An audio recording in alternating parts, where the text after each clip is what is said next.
Paul's letter to the Romans. Check out the first video where we explored who Paul was, why he wrote this letter, and where we trace the core ideas of chapters 1 through 4. That all humanity is hopelessly trapped in sin and needs to be rescued.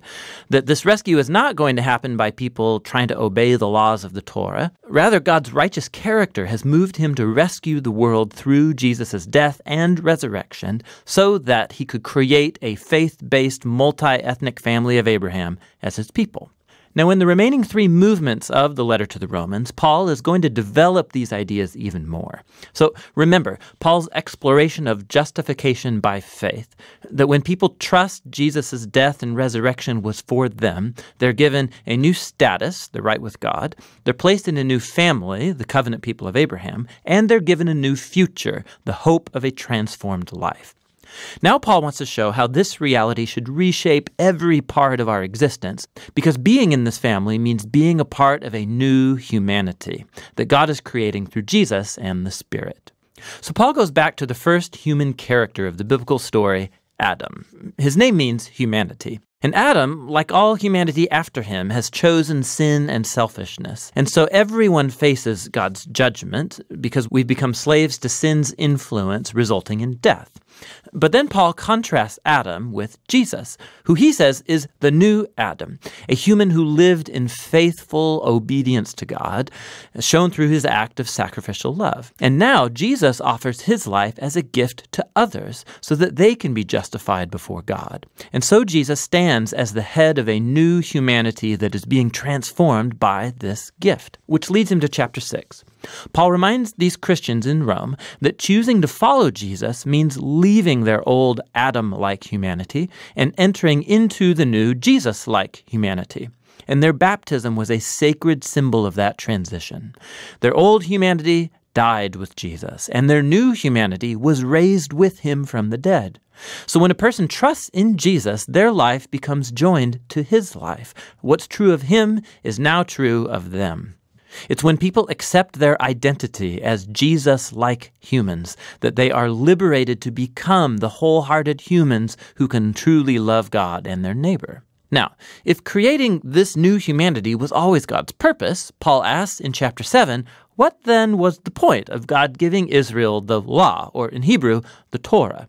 Now, side note, when Paul uses this word law, he sometimes means the storyline and message of the first 5 books of the Bible, but other times he's more specifically referring to the hundreds of commands given through Moses and that are found in the Torah. The second meaning is Paul's focus here. What was the purpose of all those commands? Paul says that the commands of the Torah were good. They showed God's will for how Israel was to live. But if you read the storyline of the Torah, Israel broke all those commands. The more laws Israel received, the more they replayed the sin of Adam and rebelled. So even when God gave his people specific moral rules to obey, that did not fix the problem of the sinful human heart. And so paradoxically, these rules made Israel even more guilty. But Paul says that paradox is the point. God's goal was to make it crystal clear that it's evil that's hijacked the human heart, and that the Torah, good as it is, could not do a thing about it.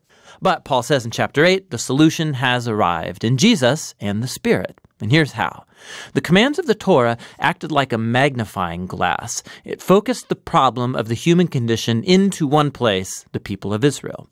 But now Israel's representative, Jesus the Messiah, has paid for and dealt with all of that sin through his death and his resurrection.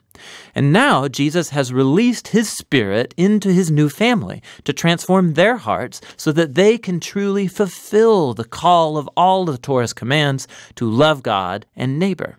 And there's more. God's renewal of human beings is the first step of his larger mission to rescue and renew all of creation, making it a place where his love gets the final word. Now you can see how chapters 1 through 8 are one long flow of thought here, but it raises some other questions. If all of this was God's purpose, what is the current status then of Paul's fellow Israelites who don't acknowledge Jesus as the Messiah? How does this story fulfill God's promises to them? Well, Paul begins in chapter 9 with his own anguish over fellow Israelites who don't think Jesus is their Messiah. And it leads him to reflect on Israel in the past from the Old Testament story. And he reminds us that simply being an ethnic Israelite, a physical descendant of Abraham, never made one automatically a faithful member of the covenant family. Paul shows us how God has always selected a subset from Abraham's family to carry on the line of promise. And his point is that now that line of promise is carried on by those who follow Jesus. He reminds us that for a long time, people inside and outside Abraham's family have rejected God's will. He reminds us of the story of Israel and the golden calf and of Pharaoh's rebellion. He shows us how God was able to orchestrate events so that people's rejection of him actually accomplished his redemptive purposes. And so in chapter 10, Paul turns his focus to Israel in the present. The reason many Israelites reject Jesus is because they're basing their covenant relationship with God on their performance of the commands in the Torah. And so sadly, they don't recognize what God has done through Jesus to create a new covenant family on the basis of faith. And so Paul asks in chapter 11, what is Israel's future? Has God written off his people? No, he says.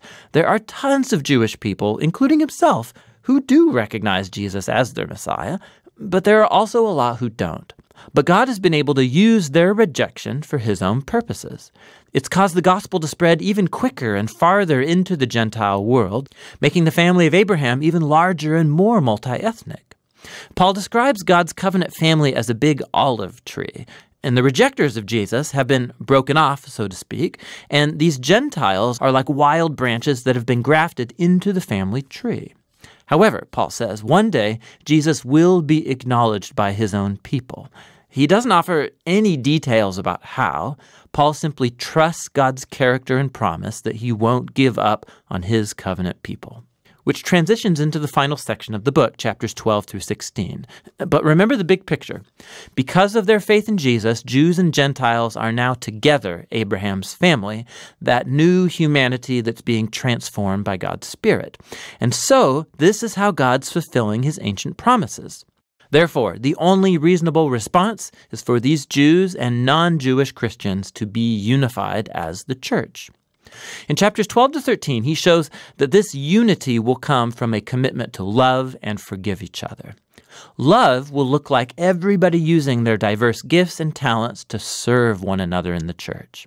And it will also mean humility and forgiveness. When these different ethnic groups and cultures come together in Jesus, conflict is inevitable, and it can only be overcome through the hard work of forgiveness and reconciliation. This is how they will show the greatest of Christian virtues, love, which fulfills the Torah's greatest commands to love God and love your neighbor as yourself. In chapters 14 and 15, he focuses specifically on the issues that are creating ethnic divisions in the Roman church. These are disputes about the Jewish food laws and the Sabbath. And Paul says these practices don't define who's in or out of Jesus' family. And if people differ over these culturally important but non-essential issues, they need to learn how to respect each other's differences. And it's in this way that love will heal and unify Jesus' family. Paul closes the letter by first commending Phoebe, who's a key leader in the church of Cenchreae. She had the honor of carrying and perhaps even reading this letter aloud to the Roman churches for the first time. Paul then concludes by greeting all the people that he hasn't seen for a long time, and that's the end. Whoa. You can see better now how all the pieces of this letter fit together and show what a profound masterpiece it truly is. That's what the letter to the Romans is all about.